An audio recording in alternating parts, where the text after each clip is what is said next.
Assalamualaikum warahmatullahi wabarakatuh. Bismillahirrahmanirrahim. Alhamdulillahi khaliqil asya, ahmadu wa syukru wa ana tarotu fin na'mah.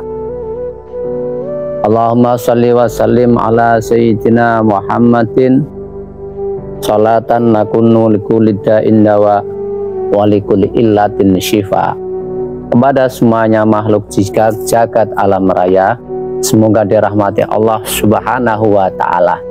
Kali ini saya akan membacakan kata mutiara hikam yang ke-77.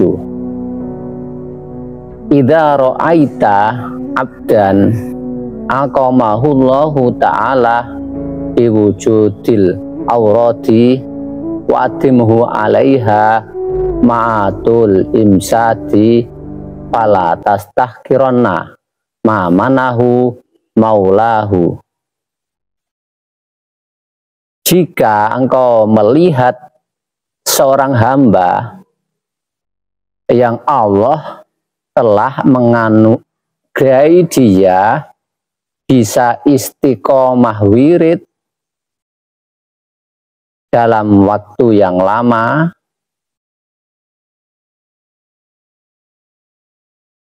maka jangan engkau remehkan apa yang telah Allah anugerahkan kepadanya itu, yang berupa istiqomah wirid itu. Li'annaka lam taro alaihi syamal arifina wala bahjadal muhibbina falaula waroda makana wirdun, falaula waridun makana wirdun. Kenapa tidak boleh diremehkan? Karena engkau tidak akan mengetahui tanda-tanda orang ahli makrifat, juga tanda-tanda muhibbin, orang yang cinta kepada Allah. Jika tidak ada karunia dari Allah, niscaya tidak berwujud itu wirid. Di kata mutiara hikam yang ke-77 ini menceritakan bahwasanya terkadang seorang hamba itu bisa istiqomah wirid yang lama terus menerus, tapi tidak terlihat warid, nggak kelihat keistimewaannya dari Allah.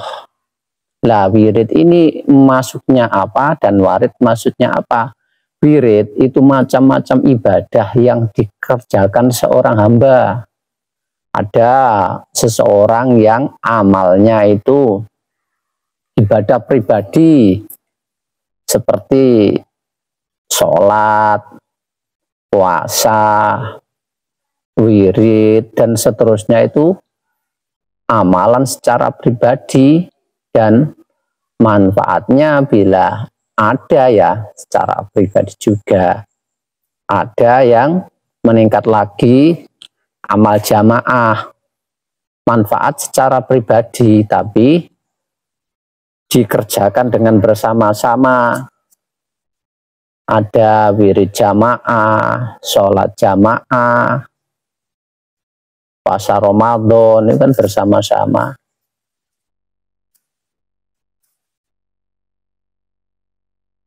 Juga dan lain-lain sebagainya. Kemudian ada amal itu yang bisa dilaksanakan sendirian atau bisa dilaksanakan jamaah dan manfaatnya sumrambah bagi orang banyak. Contoh, sebagai khadamnya guru. Jadi karena guru ini ngeladeni murid-muridnya, ngurusi murid-muridnya, maka ada seseorang yang berusaha membantu memenuhi urusan guru, maka dia termasuk juga sama mengurusi urusan orang banyak karena membantu guru untuk mengurusi urusan umat. Ada juga yang berupa pembangunan amal yang manfaatnya untuk orang banyak. Contoh yang seperti dalam hadis dikatakan, amal ketika mati tetap berjalan pahalanya, atau amal jariyah. Contoh pembangunan tempat-tempat ibadah, surau. Nah, pembangunan itu, selama bangunan itu dipakai orang, maka nilainya akan menggerojok dalam diri sendiri terus menerus, walaupun orangnya telah meninggal. Apalagi membangun surau, yang surau itu tujuannya untuk amal bukan dohir saja, tapi amal syariat, amal torekot, dan amal hakikat, sehingga mencapai makrifat itu pusatnya di situ. Sedangkan orang makrifat itu lebih baik dari ulama lainnya, seperti pembahasan di kitab Azkia bagian-bagian lalu. Karena ahli makrifat itu adalah ilmunya, ilmu mengenal Allah. Allah adalah dibanding dengan yang lain, Allah lebih utama dibanding alam semesta. Tiada apa-apanya alam semesta. Karena itu mengenal Allah adalah ilmu yang paling utama. Sedangkan ulama yang mengenalkan seseorang untuk mengenal Allah, berarti ulama yang paling utama dari ulama yang ahli ilmu yang lain. Karena itu, untuk membangun fasilitas untuk mengenal Allah itu juga tentu pembangunan fasilitas yang paling utama dari pembangunan fasilitas lain. Karena itu nilainya kalau dikatakan pahala itu ya berkali-kali lipat. Di dalam tempat lain dikatakan khairun min alfi abidi. Jadi ulama satu itu lebih baik dari 1000 ahli ibadah. Dan ahli makrifat satu bisa jadi nilainya juga sama dengan ulama yang lain 1000 kali. Begitu juga tempat ibadah, fasilitas yang dipakai tujuan sarana untuk mempelajari torekoh, syariat, hakikat, sehingga bisa menjadi makrifat, berarti nilainya bertikel beribu-ribu kali juga dari fasilitas lainnya. Maka orang yang bisa istiqomah wirid harian sendiri dengan bisa istiqomah wirid jamaah, tentu nilainya lebih besar yang bisa wirid jamaah.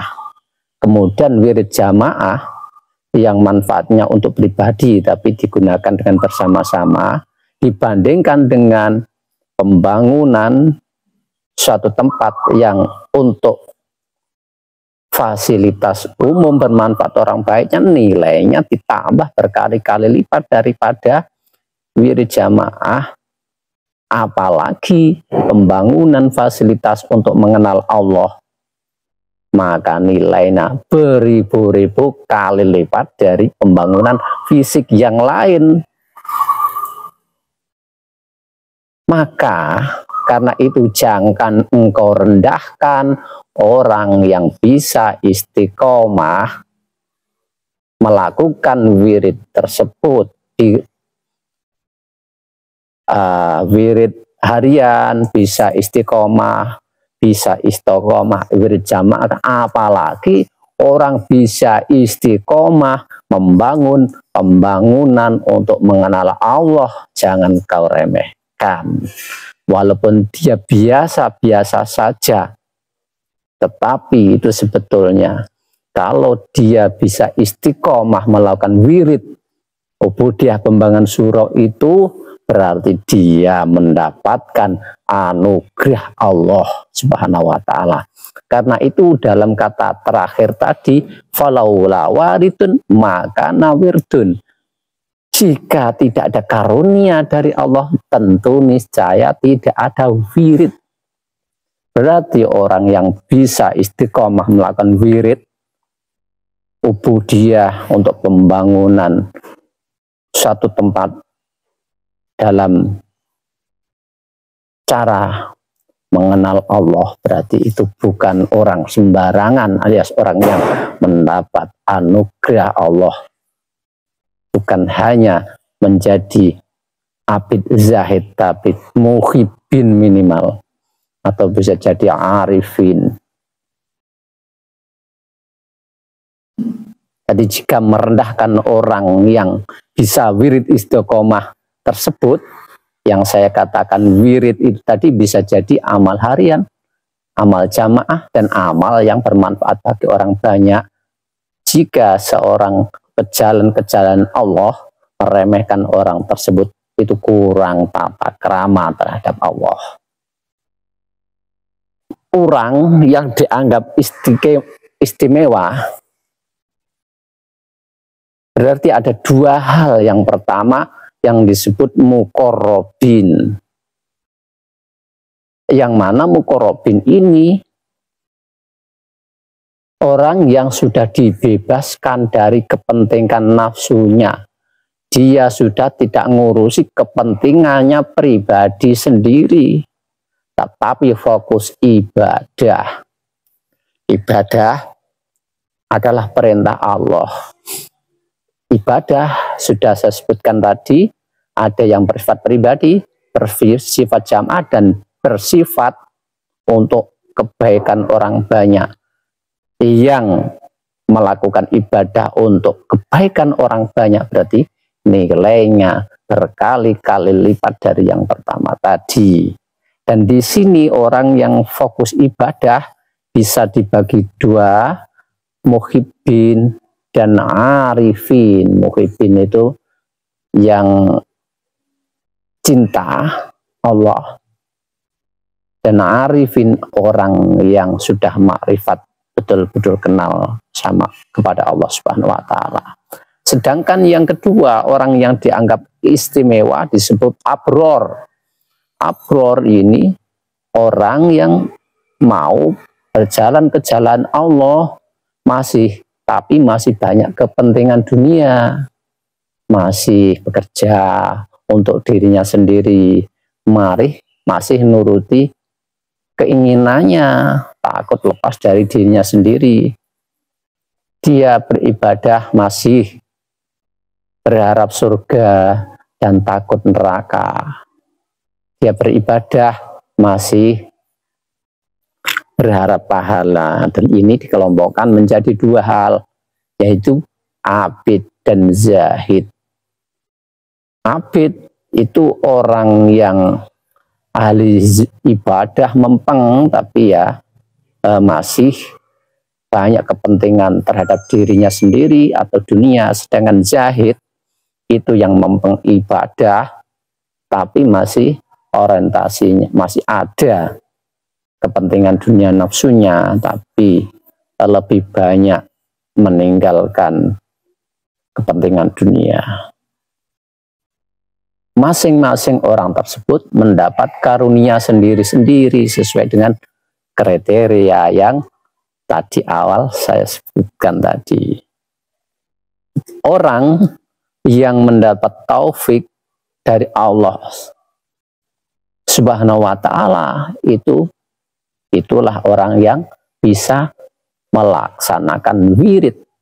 Berarti orang yang bisa melaksanakan wirid itu adalah orang yang telah mendapat taufik dari Allah Subhanahu wa ta'ala. Ketika wiridnya bernilai banyak, berarti dia lebih banyak mendapat taufik dari Allah Subhanahu wa ta'ala. Berarti orang yang bisa melaksanakan wirid itu tersebut telah mendapat karunia dan rahmat yang besar sekali dari Allah Subhanahu wa ta'ala. Kriteria yang pertama tadi besar, yang kedua lebih besar lagi, yang ketiga yang terakhir tadi adalah berkali-kali lipat besarnya berarti. Kenapa seperti itu? Sebab mereka telah diberi kunci untuk membuka karunia Allah Subhanahu wa ta'ala, membuka karunia kebesaran Allah Subhanahu wa ta'ala. Karena Allah lah yang maha segalanya dari segala yang ada di alam dunia dan akhirat tersebut. Dengan demikian orang yang menuju Allah, yang mendapatkan anugerah bisa melaksanakan wirid yang lebih besar tersebut, berarti mendapatkan warid. Warid itu anugerah dari Allah Subhanahu wa ta'ala yang lebih besar. Semoga bermanfaat dan kita bisa beristiqomah untuk menjolok karunia Tuhan sehingga bisa melaksanakan wirid harian, apalagi wirid jamaah, dan apalagi yang manfaatnya untuk orang banyak yang dinamakan ubudiyah di jalan ini.